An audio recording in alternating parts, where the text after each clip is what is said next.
Good evening, good afternoon, good morning. Kind of did that in reverse. I would like to welcome everyone today to our next version of the XRP Army News. And today it is a great honor and privilege to be able to introduce everyone to Matt Hamilton. And I'm not sure I've been as excited to be able to have a conversation with somebody because of Matt's background and his unique perspective. So, Matt, would you like to kind of introduce yourself and let everyone know kind of who you are and what your perspective on XRP is? Sure. Hello.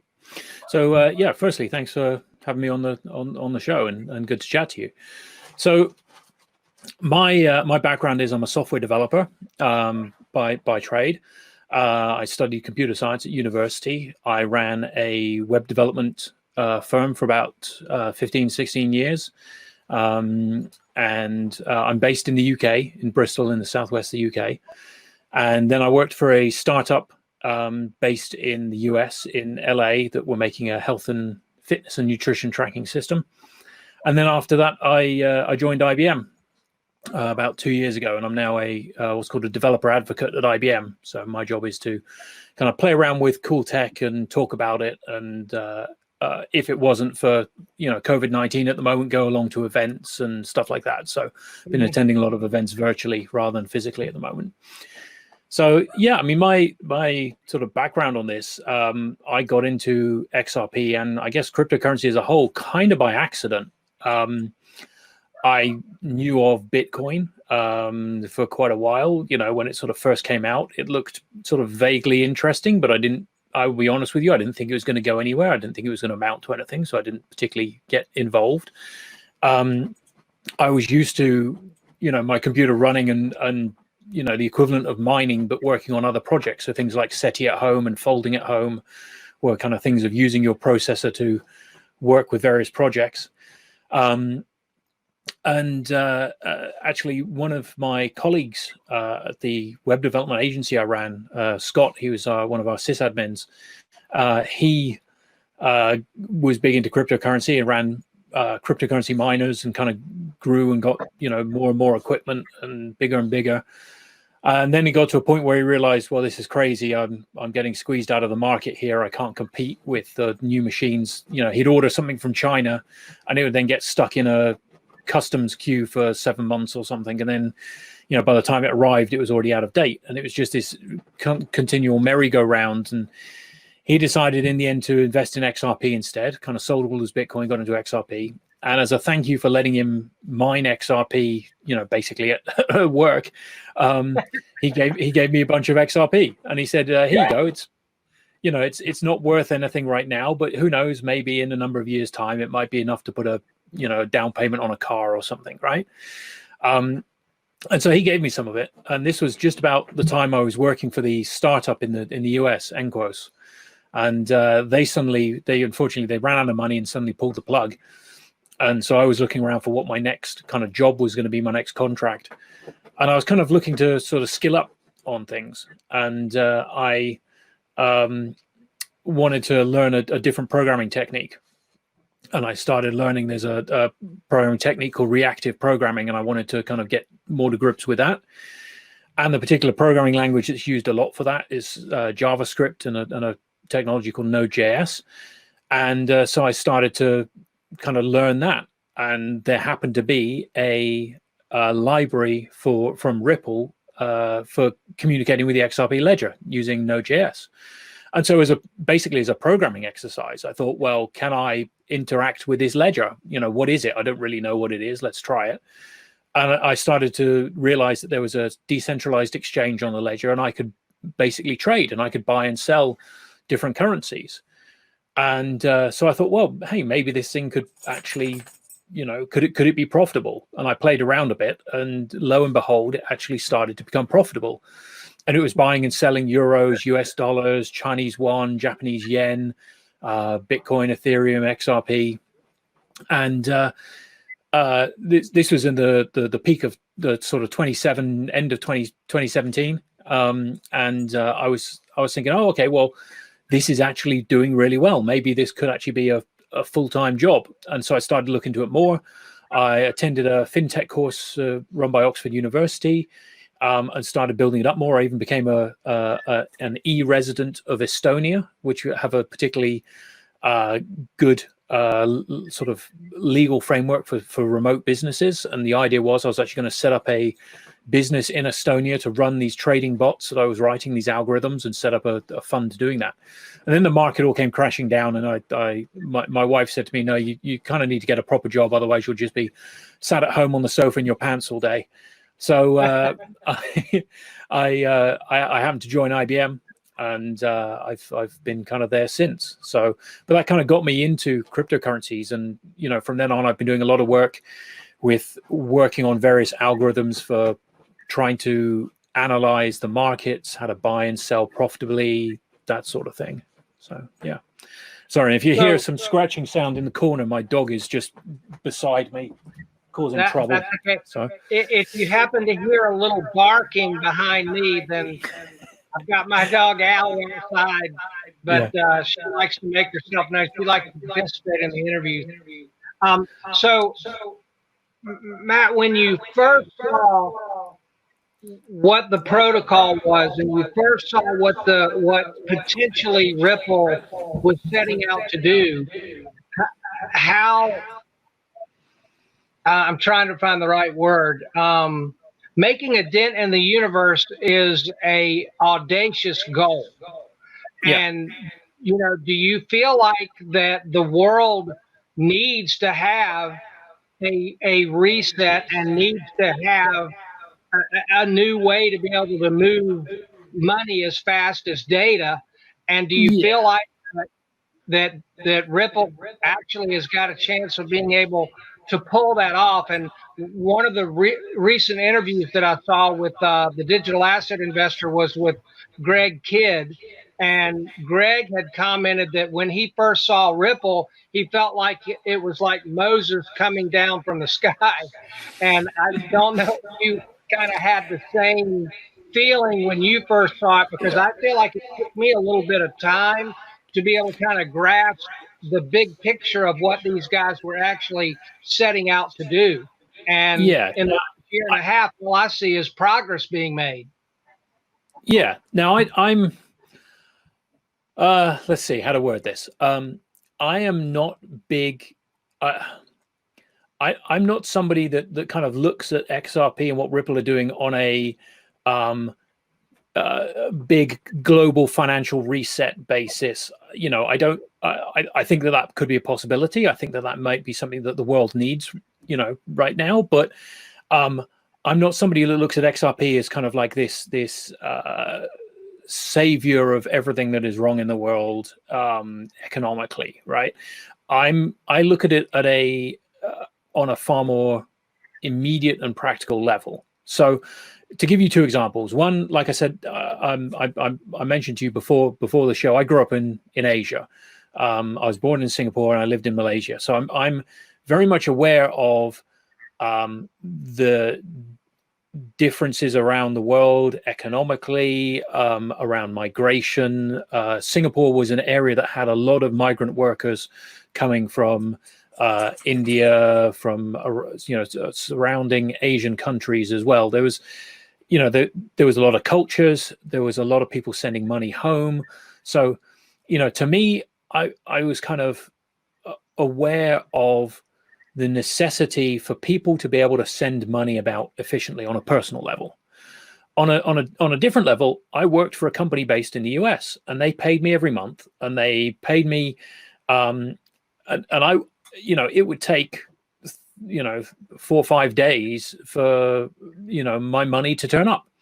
Now they were very good in how they paid, and they were very prompt in paying, but there was still this kind of delay.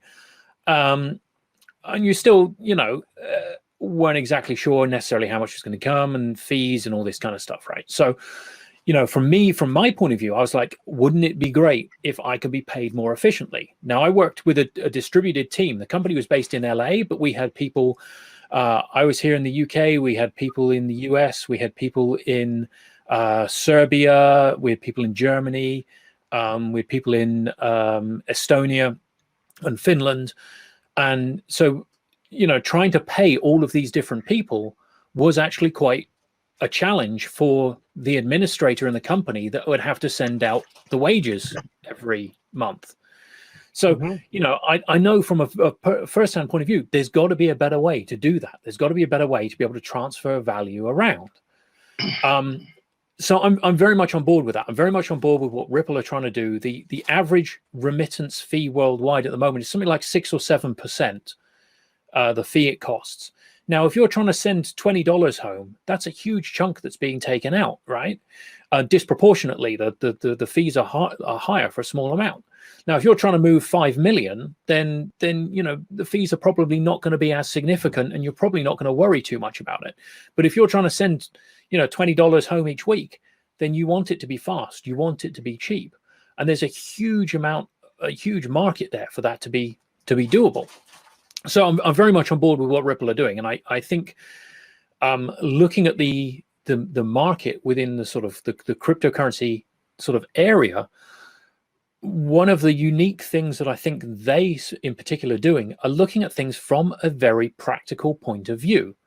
So most people involved in cryptocurrencies, and I don't mean to be disparaging about this, but it's mainly geeks. It's mainly, I would say, people like myself, but it's mainly people who, for whom, saying, "Oh, pay me in Bitcoin or whatever, or XRP or Ethereum," that doesn't particularly bother them. But for the vast majority of people, that's not how their life works. Right. And, even if you say, okay, pay me in Bitcoin or Ethereum or XRP, I've still got to somehow procure that cryptocurrency in the first place, which generally involves sending some money to an exchange, which generally still takes a day or 2, 3 days for the money to get there. There's still all that problem. And so what, I think what's unique about Ripple is they're saying, okay, we're not going to try and change how people actually transact and spend their money. We're going to work on the underlying, the back end, the infrastructure side of things, and we're going to make that more efficient. Because I really do not believe that somebody is going to want to buy a cup of coffee with, say, Bitcoin or possibly even XRP. They may do with XRP because it's a bit quicker, but I really don't think that is going to take off. There have been so many initiatives in the past towards various forms of like electronic money, not on the cryptocurrency side, on the more centralized side, but even they don't take off. The only one that has really got any major traction worldwide is PayPal, right? And they are still the easiest way. If I want to send you some money right now, it's probably the easiest way is with something like PayPal, right? So again, people are used to what they're used to, and trying to get them to change to something else is very difficult. Something hasn't got to be just a little bit better. It's got to be 10 times better to unseat the incumbent method or the incumbent product that people use. And so you need something to be 10 times better than PayPal. And unfortunately, cryptocurrency to the end user is not 10 times better than PayPal. PayPal to them just generally works, but it is centralized, right? I've had issues. I ran a conference for 300 people turning up in Bristol from 30 different countries. We were selling tickets by PayPal. This was in 2010. And PayPal ring-fenced our money. All of a sudden, we had about £70,000 in ticket sales that just suddenly, and sponsorship that just suddenly got seized by them. And they said, well, you can have it back in 3 months if there's no chargebacks. Yep. I was like, 3 months. The conference is in a month's time. I've got venues to pay. I've got caterers to pay. I've got flights to pay for speakers. And I can't do that if you ring fence the money. And they said, well, tough luck, right? So I understand the problems with PayPal and with centralized systems like this. But on the same time, I understand there's a practical point of view. And I think that's what a lot of cryptocurrencies are missing, that in order to get adoption, they've got to go where the people are. They can't get the people to come to them. That's just not going to work. Well, Matt, having said that, and I own some Bitcoin. It was actually the first cryptocurrency that I bought and first that I got interested in. If XRP never moons, I will probably kick myself for the rest of my life that when I first saw Bitcoin at 8 cents, that I didn't find some kind of way to be able to buy some then. But I waited and I watched it, and when it finally got to 15,000, I finally bought some. But my point is, I'm not negative Bitcoin. I hope it goes to $1 million of Bitcoin, so John McAfee doesn't have to do what he said he would do if it didn't get there. Indeed. Yeah, that sounds like a painful bet he's made. I know this is a crazy way of looking at it, but I'm pulling for John McAfee not to have to hold himself to his word. Yeah. But having said that, I'm always intrigued by the maxi attitude, and I hope I still own a little bit of Bitcoin, and I'd be happy if it went to $1 million of Bitcoin, or 100,000 of Bitcoin, or 50,000 of Bitcoin. But from a practical use case, I don't understand how the Bitcoin maxis. I don't know, when they look at the energy cost and they look at the lack of practical use, like you said, any practical use of buying anything with it, practically, I don't understand how that doesn't cause them to have pause. Exactly, and that's the thing. I mean, even if you were to say, okay, Bitcoin is a store of value, right? Even if you want to say it's a store of value and it's some sovereign money and it's a safe haven, and even if you want to say all of those things are true, I don't necessarily agree with them, but even if that's your premise and that's what Bitcoin is, that still leaves an enormous section of the market, right? That still leaves this huge, great big gaping hole of how do we move money efficiently around on a daily basis, and Bitcoin does not solve that, right? So, you can Bitcoin can go ahead, do its thing. That I don't have any problem with that. I think that's great, right? There's a big enough market for all of us. There's a market for Ethereum to do its thing. There's a market for Bitcoin to do its thing. There's a market for XRP, right? But just the maxi view, I don't get that either, because there's a big enough market and there's a lot that can be done. And I think trying to say that one has to succeed, the other has to fail, I don't buy into that at all.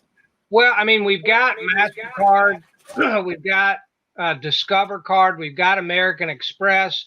There are a lot of I mean, when you're talking about the global economy, there's enough room for a good number of these projects to be successful. It doesn't have to just be one, and that's why that maxi attitude, I don't really understand where people are coming from now.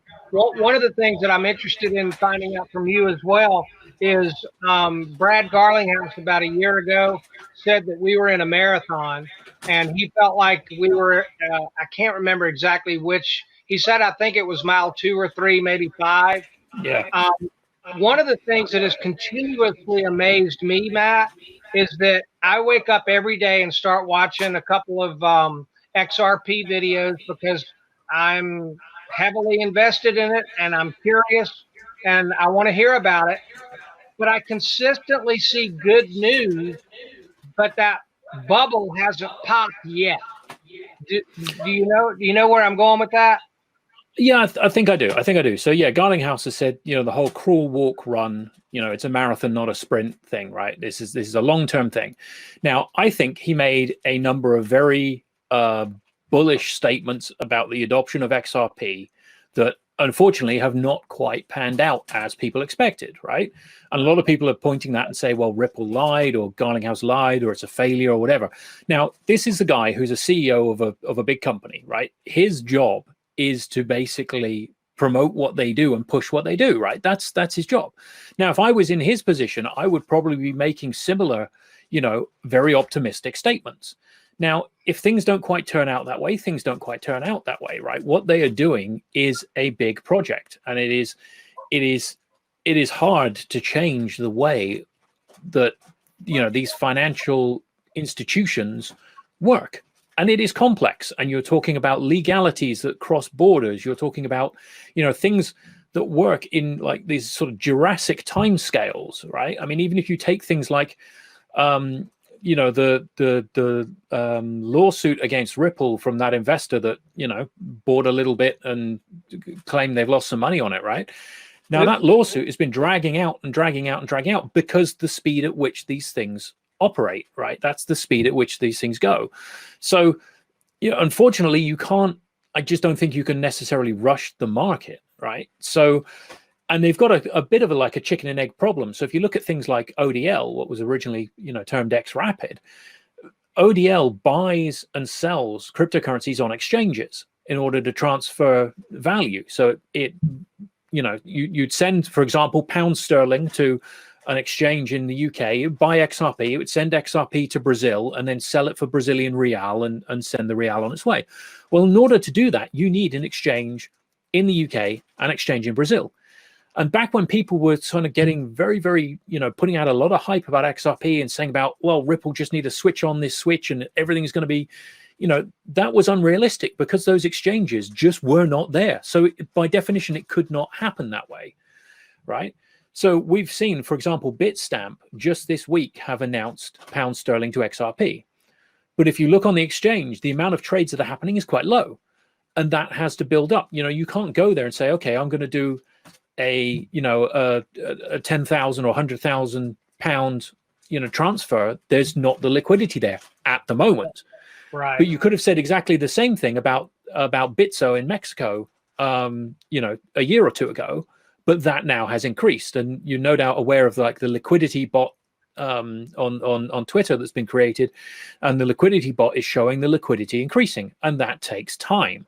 So I think a lot of people had a lot of unrealistic expectations from the start. I think cryptocurrency seems to attract how to put this politically sensitively, a lot of conspiratorial views, right? And there's a lot of people that think that XRP is controlled by the lizard men and the Illuminati, and there's a lot of crazy thought out there. And I think there are people out there. There's a lot of YouTubers out there that do this kind of dot connecting type thing and these deep dives that they try and do. And I think a lot of the times they are as human natures are wont to do, spotting patterns that are not the patterns are not there, but they are inferring things from these patterns. They're looking for patterns, right? And they're seeing coincidences. There's so many times somebody has said, oh, well, this press report mentions Ripple and it also mentions whoever, so they must be working together. Well, no, they're not, right? I work for IBM. IBM is a massive company with 300,000 people, and we probably work with every single company in the world, right? And so when somebody says, oh, IBM's doing this and doing that, well, yeah, they could well be, and they could be doing two completely competing different things through two teams, just not aware of each other within IBM. So, I think there's dots that are being connected that the connections are not there. People are seeing things that are not there. So I think that's created a lot of unrealistic expectations. And when you combine that with the kind of the heady mix of, well, we could be rich, right? Who doesn't want that, right? So there's a lot of drive there, and there's a lot of excitement there for this thing to do well. I want it to do well, right? Yeah, I'm invested in XRP. It would be great. I can look back now and go, well, if I'd have sold when it hit its high point, a year or two ago, I could have paid off my mortgage, and that would have made a material of beneficial effect in my life. But I didn't. I held on. It's come back down again. In retrospect, should I have done that? Yes, but that's the benefit of hindsight, right? We don't know how things are going to go. Now, my sort of take on this is that I don't know if you know the Gartner hype cycle. There's a graph. No. Okay, so there's a graph. If you look up the Gartner hype cycle, there's a graph that basically kind of goes up and hits a peak and then kind of comes down again. And it's kind of like there's this kind of excitement when everything's building up, and you get to this plateau, and then it kind of comes down, and there's this kind of I can't remember the exact wording, kind of unrealized expectations, right? And there's this kind of like, and then at the bottom there's this what's called the trough of disillusionment. And I kind of slightly feel we've hit this trough of disillusionment in which people are saying, well, all those things we were promised didn't come true, hence it must all be false, right? Right. But things are slowly starting to grow up. And this is not just XRP, this is cryptocurrency in general. I mean, if you look on a macro scale, Bitcoin's done exactly the same, right? The whole market has done exactly the same. There's a few outliers, like there's people like Link, for example. So Chainlink has been going up and up and up recently and has done very well in terms of its economic thing. But I kind of almost see that Chainlink is exactly the same as where XRP was, delayed by say 2 years. And I think Chainlink's going to hit the top, and people are going to go, well, everybody promised me all these things and they've not materialized, and then it'll come back down again and then slowly grow up at a more natural level. So I think that's kind of where we are at XRP, that we've kind of done this peak, we've come down, we're in this kind of trough of disillusionment, and now we're on the, I can't remember what the next bit is, slope of enlightenment, I think it's called, in which it, we're starting to find these real use cases. And I've been very encouraged with the Mexico U.S. corridor, BITSO you mentioned, and it also looks like now that Brazil may be coming more into the conversation, with Brad Darlinghouse going over there and speaking with them, with a group of XRP company people. So I think I kind of like the way that the bonsai tree grows, and I feel like that there's a lot of momentum that we may not be aware of behind the scenes with conversations with banks. Because, and again, Matt, you with your computer background, I don't even think a lay person can understand the deficiencies in the Swift 40-year-old technology that we're running our payment systems on today. So do you have any, do you feel like the deficiencies and the differences between Swift and ODL are, from your coding and programming perspective, are that significant? Oh, they are extremely significant, right? So as you said, Swift is, I think it's about 60 years old now, and it is quite old. Now, Swift have done a revamp with this Swift GPI that they have, right? And that's a much more modern approach to things. It's got better traceability within the system. It is accessible via an API. So programmers like, say, myself can write some code that says, send this person some money, and it can go ahead and do that, right? But so that's a lot. They've kind of made a step to kind of come into modern times with that. But it's still very much a permissioned system. Now, you could say that Ripple's ODL in itself is a permissioned system, and it's Ripple that is setting it up. And, I can't just suddenly interact with ODL as a whole, but I can interact with XRP. And I think this is the key thing, is that XRP is being used for multiple different things. So, for example, one of the things that really excites me at the moment is web monetization, and things like Coil and the various projects that have spun out of that, because they allow, and what is interesting with that is, if you look at, so there's this initiative called Grant for the Web, and Grant for the Web have, I think it's about $100 million US for grants to do with new ways of monetizing the web, right? And so at the moment, the main way in which websites make money is through adverts, right? Right. So if you go to a website, it shows you an advert. And that's how they get their money. And the problem with that being is that the more the advertiser knows about you, the more valuable you are to them, right? So if they're going to present me with an advert, they might get paid a certain amount for that, because they don't know whether that advert is going to be relevant to me or not, right? But if they know that I'm not just some random person, but they know that I'm a 42-year-old male in the UK, into technology, into motorbikes, whatever, then they can target an advert to me. So I'm more valuable to them. So the incentive for them there is to find out as much information as they can about me. And that is why there's the tracking cookies on there. That is why, Facebook listens to conversations in order to, all this kind of stuff is to find out as much about you as possible, so they can get as much money for their advertising. Now, the web monetization approach that people like Coil are going for is, if we can just pay directly, then you don't need adverts, right? Now, I would gladly pay, say, a newspaper website or a movie website or whatever. I would gladly pay them rather than look at adverts, because that's a more pleasant experience for me, not to have a website that's completely covered in adverts. The problem being is that up until now, the way in which I can pay them is extremely tedious. Right, I have to get out a credit card. I have to pay by credit card. There's a minimum payment, so I've got to pay a minimum of, say, $5, because they are charged in turn, 30 cents or whatever for transactions. So it's not economical for them to, allow me to pay a smaller amount. With web monetization, I can be paying, thousandths of a cent for something efficiently, cheaply, quickly, transparently. My browser is doing it without me even noticing it. And so I think that is a very promising area that I think to be looking at. Now, the interesting thing is that the way that this grant for the web project is going about it. Now, this is a joint between Coil, Mozilla, the people that make Firefox web browser, and the Creative Commons that make one of the, the Creative Commons license that a lot of things are licensed under.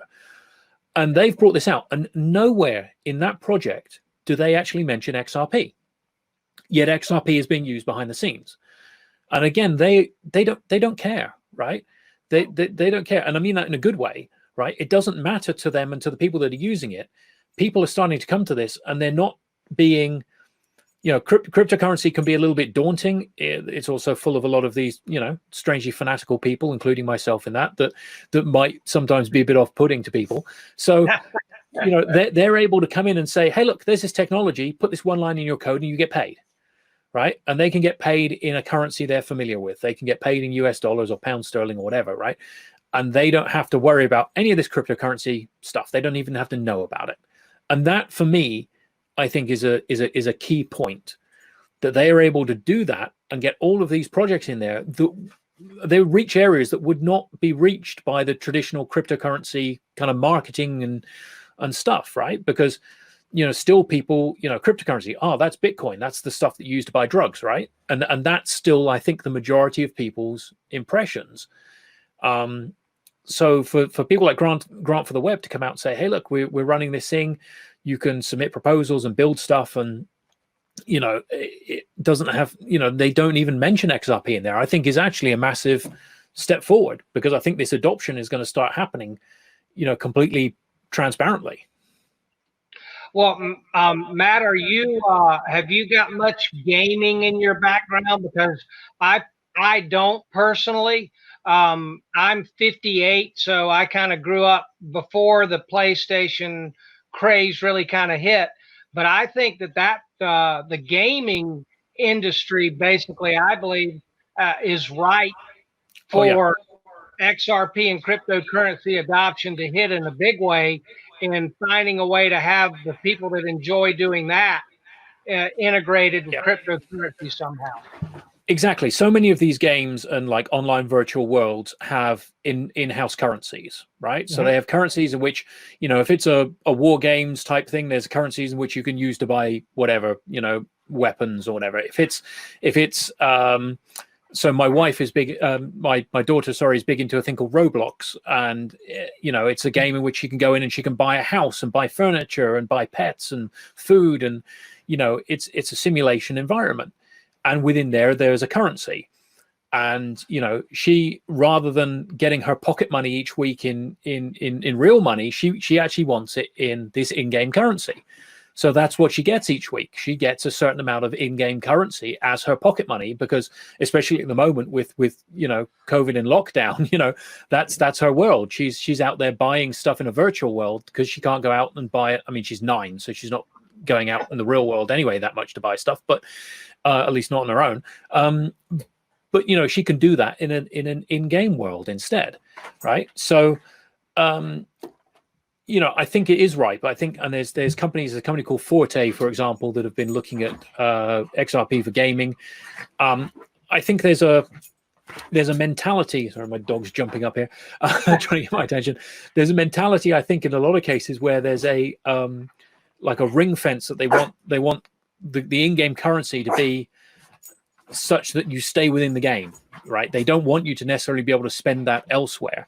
I think if people can get past that mentality and realize that, okay, I can sell an item in this virtual world and then use that currency and transfer it to this other game and use it to buy something in there to transfer it to my Wirex credit card and pay for something in the real world, then that becomes very interesting. Sorry, I just grabbed my dog here while she's causing trouble. That's okay. I love dogs. Yeah, I think that interoperability in the gaming world, the potential there, and again, it's that's one of the things that has been so intriguing and fascinating with me, Matt, is that once I begin to take the application of what the potential of all of this is, it just keeps getting, you peel one more layer of the onion, and the onion is just, I mean, it's infinite. The Yeah. internet of value and the internet of everything is everything. It's all the Yeah. money, it's all the tokenization of assets. I mean, it's And the thing, yeah, mind-boggling. yeah. I mean, the thing as well. There's a thing called Metcalfe's law, right? Now, Metcalfe's law deals with networks, and Metcalfe's law states that the value of a network is proportional to the number of nodes on the network squared, right? And the idea is that, you know, if you have 3 nodes on a network, then it's worth 9 whatever units. You put Right. one more on, and suddenly you jump up to 16 units of whatever you're measuring this in, right? And the point being is that for every new participant in the network, they already have all of the other participants they can communicate with, right? Right. So, and the great example is with XRP, right? I can receive, say, tips on Twitter via the XRP tip bot. That XRP gets sent to my tip bot wallet, and I can then transfer that to my WireX debit card, and I can then pay for beer in a pub with that, right? So that is taking a virtual currency into a very real world seamlessly. And the great thing being is that WireX didn't need to know about TipBot, and TipBot didn't need to know about WireX, right? They're 2 completely separate things that just so happens they both use XRP. Now, we bring along a third party to this. So say some, you know, game suddenly starts using XRP in game, then suddenly, you know, I can actually sell something in that game and then use that to buy real world goods via WireX, or somebody can send me a tip and I can buy something in that game, right? This starts to grow massively.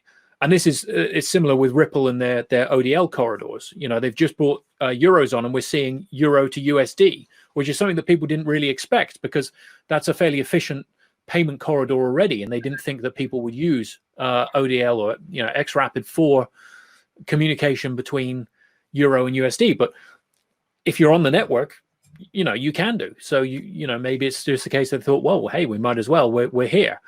And so if you suddenly bring another, when they bring, hopefully imminently, somebody's going to bring Japanese yen on board, and as soon as Japanese yen comes on board, well, they can already communicate then with Thai baht, Philippine peso, you know, to Mexico, to US dollars, right? So, you know, there's you know, you just bring one more in, and suddenly you've got this the whole this market. So it's going to grow very rapidly. Once we get past these first few, I think it is going to take off quite big. Well, and Matt, one of the things that I had this conversation with a guy that has become a really dear friend of mine, James Rule, XRP. The news every single day I wake up, I feel like I'm seeing good news, good news, good news, good news, and the price just hangs right there around 20 cents. And what I mean by that is recently we've heard about the expansion of ODL in Bitso, right? Yeah. I mean, it sounds like it's going very well. Then we hear, okay, that Brad Garlinghouse is meeting with the central bank in Brazil. And my point is sometimes it's a little mystifying. You know, we hear that now the U.S. government is substantiating that we have aliens that we can't explain now, right? So they're coming out with that. I'm living in a crazy world now, and part of that for me is I keep seeing this good news after good news after good news, and nothing horrible. In other words, we didn't hear anything after the meeting Brad Garlinghouse had with the Brazilian central bank, where the Brazilian central bank is coming out and say it's horrible, it's terrible, we're never going to adopt it and use it, it's worthless. But but all the news just seems to be good, but we just stick right there at around 20 cents. And I'm not sure what amount of good news has to happen before we can actually begin to have some type of movement here. Well, okay. I mean, the flippant answer to that is it used to be that good news used to cause the price of XRP to fall. So in that regards, we're doing better now, right? If good news is causing it to stay where it is. I got to run for a second. I'll be right back. You can keep Sure. talking. I can still hear you. Yeah. Okay. So I mean, the price used to fall on good news. The fact it's staying still is possibly a good thing. But I think a lot of this again comes down to what I talked about like expectations and people's expectations. I think not necessarily matching up to reality. So it used to be a case of if you mentioned any company's name, then suddenly the price would shoot up, right? One of the first iterations of the trading bot I wrote, it was sat there. I was actually in the departure lounge at the airport about to get a flight from the UK to France when there was some mention about Amex and Ripple, and the price just went astronomical at that time. I can't remember exactly what it jumped to or what it was at the start, but it doubled in the space of an hour or something, right? And my trading bot at the time went and sold all my XRP right early on in that, and I learned a hard lesson then that I had to make sure it wouldn't sell too soon, right? And so I spent actually a lot of my what was meant to be a holiday in Paris actually trying to fix this thing so that it didn't bankrupt me in the process. But it used to be a case if you just mentioned, say, Amex or something, and the price would go crazy, and that would happen with any cryptocurrency. I think I think that was unrealistic, and I think the problem being is that people now think that is what should happen, and I think we're now in a slightly more mature market. It's still pretty immature in terms of how things go, but I think still it's the mention of these names and this good news is not causing an instant spike, because I think people are possibly they're a little more wary about this. They're a little more realistic about what it might mean. I mean, okay, it's great that if they suddenly turn out and say, and the Brazilian banks suddenly say, hey, we're using it, that's fantastic. But in the grand scheme of life, they've not suddenly solved world hunger or cured cancer. I mean, it's big news, but I think the reaction previously had been unrealistic. So I think we're seeing more realistic expectations, more realistic reactions at the moment. So I'm still bullish. I think long term it's going to go up. I don't know to what. I would hope within the next few years we're back above $1, maybe $5, that sort of range in the next few years. I don't necessarily see us getting up to hundreds of dollars soon. And I think that was the whole 589 movement in XRP did a huge amount of damage to XRP's reputation externally and internally. I think a lot of people got sort of bought into this. You had people saying, well, at the stroke of midnight, it's suddenly going to hit 589. And people saying that's just, physically, that is not possible. That is just not going to happen. And people still believing it right up until the last moment, which is baffling. I mean, if you take a look, I mean, I have a college degree, but it's not in mathematics or economics. But even I can understand if I take a look at what the market cap would need to be for XRP to be $589. I mean, that's astronomical to think that type of a jump could happen. Now, one thing that I also kind of wanted to ask you and see if you've got a feel for is one of we've kind of got a new XRP influencer that has kind of made his way into our community, Naga Bo. I don't know if you've been able to enjoy any of his videos yet. No, I've not seen. I've not heard of this person. Naga Bo. You may. He's actually of the Naga tribe, and his next to last video that he put out, Matt, he announced his presidency for the United States. So right, okay, very interesting character. I highly recommend a subscribe to Naga Bo, and he put out a video. I believe it was last week or this past week, and mainly was talking about the bank money. and he was strongly encouraging Brad Garlinghouse to bring in the bank money. And what I wanted to ask you is, do you believe at some point that some of these financial advisor types are going to begin to look at crypto as an asset class that they feel like they can recommend and put their clients and get them a position in crypto, whether it be Bitcoin or whether it be anything else?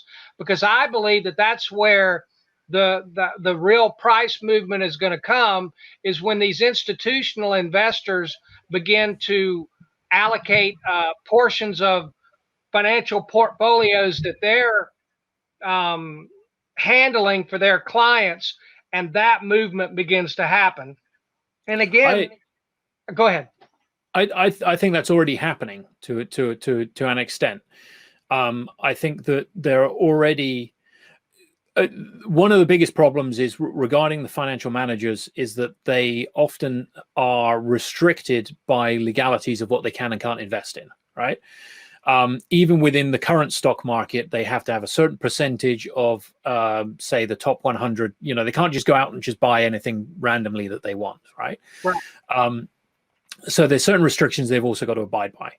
Now, this is one of the reasons why a lot of people within the Bitcoin world have been trying to get Bitcoin recognized in certain ways, such that it is then available to be invested in by these people. And that's why things like Backed and the futures exchanges, CME, and things like that have been interesting to them, because it allows them exposure to that.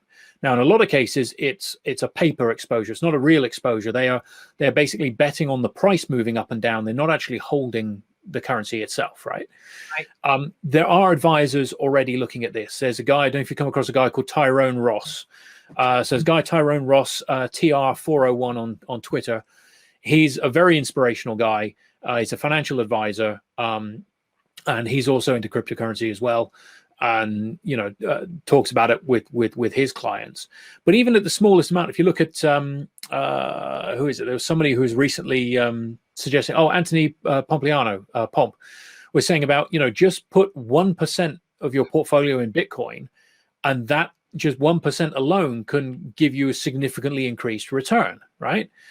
And you go back to things like, is it Nassim Taleb's barbell strategy, in which they talk about putting a certain amount in risky stocks versus a certain amount in sort of stable, more sort of safer investments, et cetera, et cetera. There's all sorts of strategies that have been around, a lot of them since the dawn of trading, with regards to how you split a portfolio up between sort of safe investments and risky investments, and how much risk reward you're willing to take, and how you sort of break that up and categorize it. So in that regards, I don't really think cryptocurrencies are that much difference. I think there is still a legal impediment. So I don't think, for example, my company pension can invest in cryptocurrencies right now. So I can't get my company pension, which is my sort of long-term sort of safe investment, to invest in that, which is a shame, because that's the one in which I get the certain tax breaks on in the UK to encourage me to invest in a pension. And so it's a shame that I can't use that to invest in, say, cryptocurrencies. But on the same time, I can just treat that whole thing as like, that's my safe investment for long term. And then I can invest privately in cryptocurrencies and say, okay, this is my risky investment for the future, and let's see how that plays out, right? So I think it's starting to come already. I think financial investors are already starting to look at this where they are able to, and I think even so, that's going to be changing over time, where the regulations kind of come in and allow that access. Well, it's been very frustrating for me personally, because my dad and stepmom have a traditional, and I won't name the bank that this gentleman is involved with, but he's a big central bank. He's very traditional, and he's not. When the pandemic came about, when the beer cold came through, everything started going to hell in a handbasket. He didn't diversify their portfolio at all. And because he wasn't making any fees off of the places that he could divest them in to hedge. And one of the things that I'm hoping is that at some point we all recognize that these so-called financial guru experts are dumbasses. I mean, again, I'm not, Matt, a mathematical or economic degreed person, but when I take a look at the United States debt clock, and we're $25 trillion in debt on the balance sheet, and 140, I think it's 142, 147 trillion dollars in unfunded liabilities. And when I take a look at the the derivative size of the derivative class, 1.2 quadrillion on the upside, and all of the fees that these so-called financial criminals have made money off of, when they don't even know what they're selling. I mean, that movie, The Big Short, when that guy was in, Steve Carell was in the restaurant talking to the Asian portfolio manager, and the guy was laughing because he couldn't explain what he was selling to people, but then he just wanted to show the limousine that he was riding in on the outside of the restaurant. And when we can eventually begin to recognize that these so-called financial experts, I mean, that they know the Titanic, and they can show us each room in the Titanic as the thing is sinking. And I just don't get why. I think we need to move. The fiat experiment is over. It failed. You can't use a leveraged financial system because greed has taken over, and we've got everything's built up on debt and credit, and everybody's maxed out.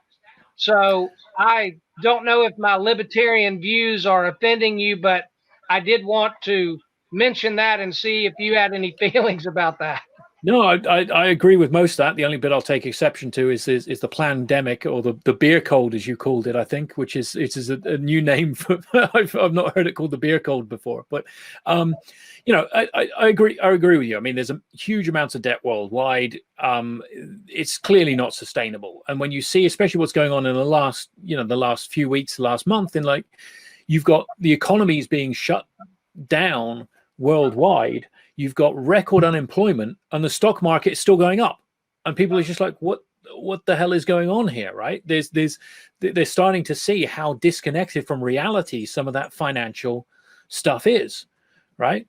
So, it's not sustainable. Clearly, it's not sustainable, right?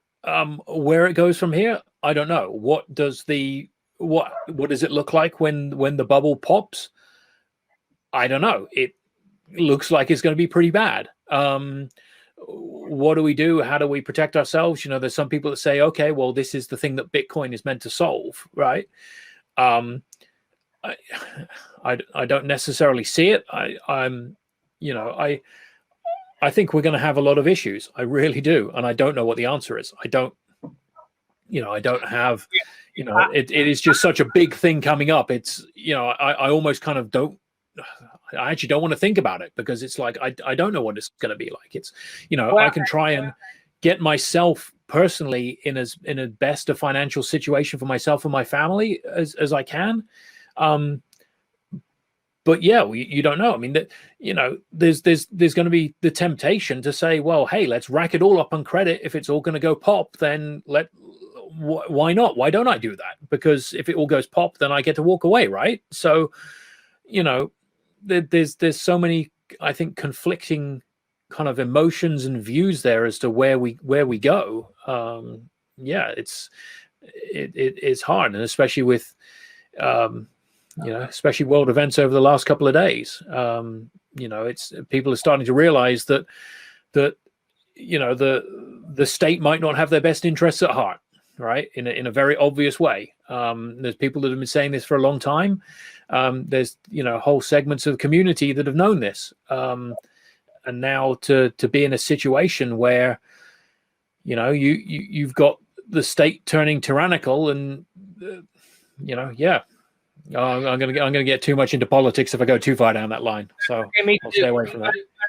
I just shared that with you because it's just very frustrating for me because my parents have listened. And I mean, again, if you think about it, Bill Clinton got a lot of, and I'm talking about economics, not the politics part of this, but Bill Clinton became president in the United States during the dot-com boom. Yeah. I'm sorry, but your dog could have been president and my dog vice president, and they could have sat in the White House and experienced economic growth during the dot-com boom. Bill Clinton wasn't an economic genius. It was all about the timing of his presidency, of why he was looked at as a president that had a great economic plan. Who couldn't have during the run up in the dot-com boom? And the point that I'm trying to make, Matt, is that it's very frustrating for me to know that my parents are listening to their traditional economic advisor when the guy is not interested in doing anything for my parents except offering them solutions that he can make a commission off of. And so the point that I'm trying to make is I hear Kevin Cage every single time he does a video, and he's one of my favorite YouTube influencers. He says, do your own research. Do your own research. And that's one thing that I wish that I could help get across to anyone watching this video is don't just trust these so-called economic advisors. They don't know what they're talking about. The only thing that they know that what they're talking about is what they've been used to, and this system is failing. So do your the difficulty is the difficulty is who then do they look to? How do they then learn, right? So they go, okay, so crypto, this is great, and they run straight into the arms of somebody like Tony Vase, right? And then where are they, right? The thing being is there's a lot of people out there who will take people's money in crypto just as they will do in traditional banking, right? And if we're not careful, we're going to end up building the same system over again. Now, especially, people from the Bitcoin community say, well, okay, Bitcoin's a store of value. You don't even need to transact with it. We'll create something else on top of it you can transact with. And it's a case of, well, all you're doing is building up a similar kind of, fractional reserve kind of debt-based system based on top of Bitcoin, right? You've not really solved the problem. You are just doing the same thing. You're restarting it, doing the same thing over again. Different people get rich, but it's the same thing over again, right? So I think we have to be a little careful here about just saying, cryptocurrency is the answer, because in and of itself, it's not, right? There's a lot there that can get, people in trouble. When you say go and do your own research, well, who do you listen to? Because there's so much blatant crap out there, right? That people go out to do their own research, and before you know it, they've come back with magic beans, right? And they've come down off the beanstalk. And and having said that, Matt, there actually are 4 people that I have come to learn to respect. I'll just throw those names out there as people that I've used as resources to help to begin to educate myself. One is Danielle DiMartino Booth. Another one is George Gammon. Another one is Lynette Zhang. And another one is Blake Skadron at I Trust Capital. And I don't have any of the answers because, again, that's not my, I'm not a financial advisor or expert. My college degree is in radio and TV communications. And I'm not trying to substantiate that I have any of the answers for anyone. I'm just encouraging people to begin to question the old paradigm and begin to question and understand that we're entering into a situation where the existing system is not sustainable, and the experts in that old system, I believe their credibility now needs to be questioned. Yeah, exactly. And if the one thing that, from my personal view, that cryptocurrency has given me is a better understanding of finance and as a whole, and also the interrelationship between finance and politics as well. And that has enabled me to question things a lot more. Even if cryptocurrency might not be the answer or the sole answer, or is only part of it, there's, it has helped me to kind of look at these things a bit more critically, as to how the world works, how money works, how stuff, how things move around. So that is definitely a good thing. But I think for the average person, still, they've just got a life they want to get on. They just want to pay their rent at the end of each month. They want to put food on their table. They don't care about it. They really don't. To them, it means nothing, right? We're slightly in a bit of a bubble here, and that we kind of talk about these things, and you've probably had the situation. You go and talk to somebody about cryptocurrencies, and their eyes just glaze over. They don't give a damn, right? They really don't. You're that crazy guy that talks about that weird internet money, right? So yeah. Yeah, exactly. So, how do we get to that point? I don't know. I think the approach that people like Ripple are taking, looking at the, solving things from the back end, what Coil are doing with regards to web monetization, I think those are the things that long term are going to have an effect, but it will take a while. There's a big question of, is the world as we know it, is society going to survive long enough? Things seem to be degrading at a rapid pace, especially in the US right now. People are talking about what's going to happen in November. And it's kind of like, well, November is quite a few months away, and you read some of the stuff that was written 2 days ago and look at it today and go, wow, well, things have progressed since then. Where are we going to be in November? Yep. I don't know. You people look at the Middle East and things like the Arab Spring and that, and somebody said, well, are we having the American Spring right now? Right? What's going to happen there? And so much of economics and financial stuff and company stuff is based around the US. It's going to have a ripple effect regardless. You can't isolate yourself from this stuff. It's going to have an effect. Well, and Matt, I've kept you well over an hour, and so I don't want to take up any more of your time, because I don't want you to feel like, when is this ever going to end? No, I'm good, thanks. I'm okay. Good. So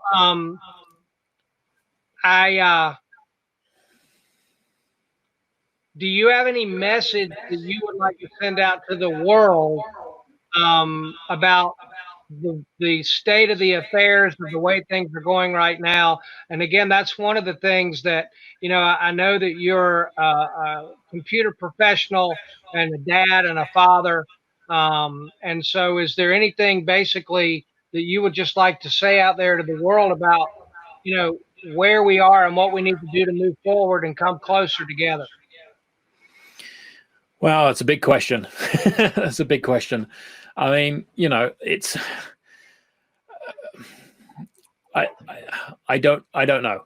I honestly don't know where we go from here with this stuff.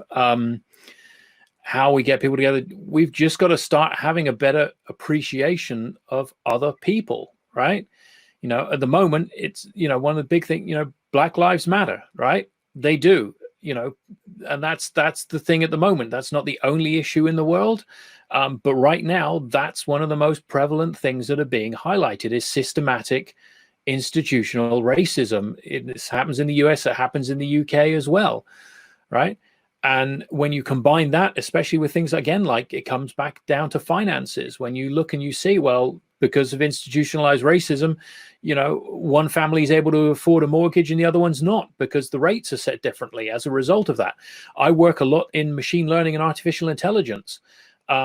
There's a lot around that area with regards to how do we create fairness within artificial intelligence to ensure that we don't perpetuate systematic biases. And there's a fantastic, one of my colleagues, Maureen, Mo_Mac, Mo_Mac, M-A-C-K on Twitter. Look her up. She's done some fantastic talks on bias in AI. And she did one a couple of days ago that was just fitting so much to the moment, talking about, racism effectively within algorithms, right? and how they affect that. So, you know, that's one of the most like visible facets of the problem we're facing right now, is regards to just, you know, we need to treat each other better, right? We need to try and understand each other.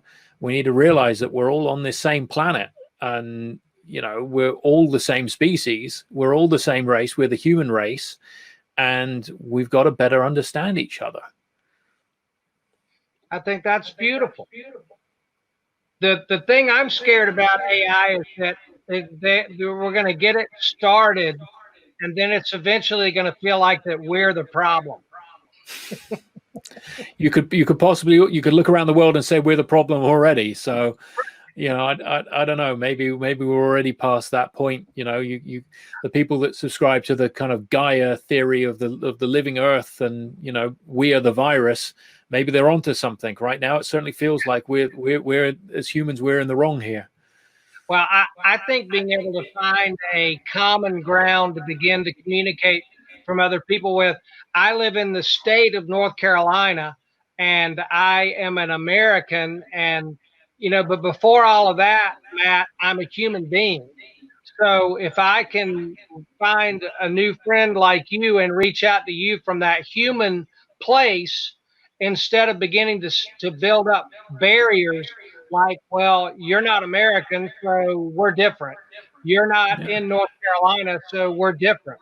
But be able to find that place where we can have common ground with our humanity and begin our conversation there, then, you know, and I agree with you, Black Lives Matter, but I also believe all lives matter. And saying that, I'm not disparaging the racism that has hurt many people. My heart bleeds for them, it aches for that, because again, you look, none of us are going to get out of this alive, right? Yeah. The greatest cause of death is birth. So Yeah.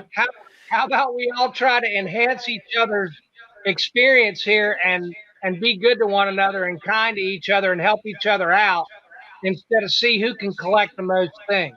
We're not going to be able to take, wherever we go when we stop breathing, we're not going to be able to take any of this stuff with us. So, Yeah. well, listen, Matt, I would like to again thank you very, very much.